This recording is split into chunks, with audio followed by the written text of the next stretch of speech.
and start my life all over. I had to quit my teaching job to write books for that age group. They made a writer out of me because they kicked the living autobiography out of me. They heard all those stories about being young in olden times from their own parents, and they didn't believe any of that could have happened in a free country. So I knew not to write about me. I knew to write about them. And from then on, all of the books, 37, 39 years, but they're told in the voices of young people.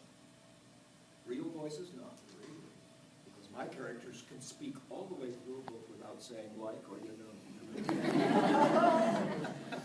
My characters speak the way my readers would if they had the immediate and radical speech correction they need. They need it. But if my characters spoke the way my readers do, my readers would call them retarded. So we are creating linguistic role models here, but subtly. They mustn't talk like professors. They mustn't talk like adults. They mustn't talk like the author. They must talk like a friend who will tell you a story you wouldn't tell just anybody. Writing is the last private act. Reading is the last private act. And so I stand in the wings creating characters for my young readers to meet. My young readers are lonely. They're not over-programmed. They're taking time off to read. They often feel rejected. I see it in their letters. They fall between the cracks of all of that framework we provide for the young today. And they're looking for friends within the book, often because they can't find them elsewhere, maybe better friends than they have. I am under the influence of letters. I get they may be the only voices I hear in my work. And then I am under the influence of school visits like this, but this raises unrealistic hopes for me because most schools do not have authors.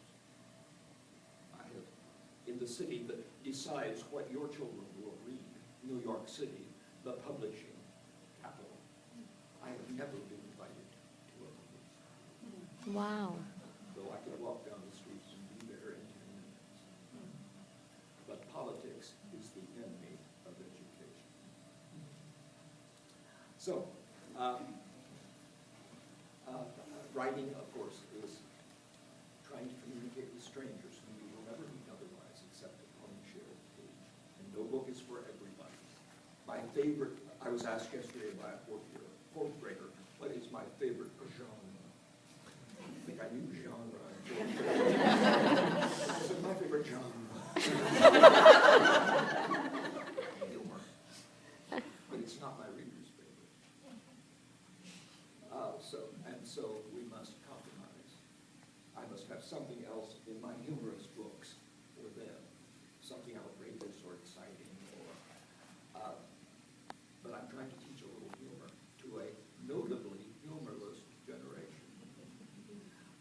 I need a laugh, and so, but all writing is compromise between what the writer can write and what the reader will read.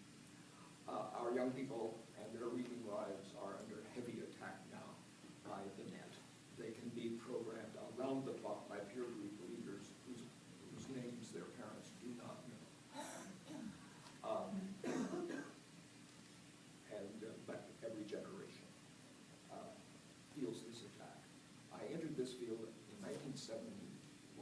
That was the first day my book was published, and I was invited to a cocktail party, a literary cocktail party, the first of my life.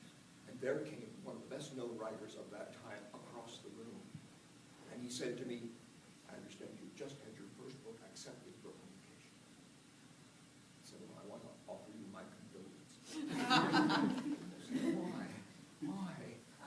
And he said, well, President Johnson's Great Society money has just dried up.